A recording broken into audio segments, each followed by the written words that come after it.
जगाची तू जगन्माता सार तुला ग कळत अन 36 विघ्नाचं पाणी आई तुझ्या होंबात जळत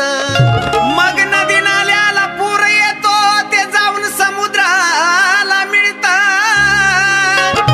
अन गुरु ज्ञानाचा गुज खरं ते गुरु पुत्रालाच कळत शास्त्र पुराणाचं गुरुन दिलं ज्ञान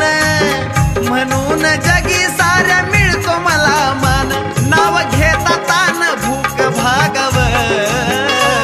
नाव घेता तान भूक भागव गुरुला माझ्या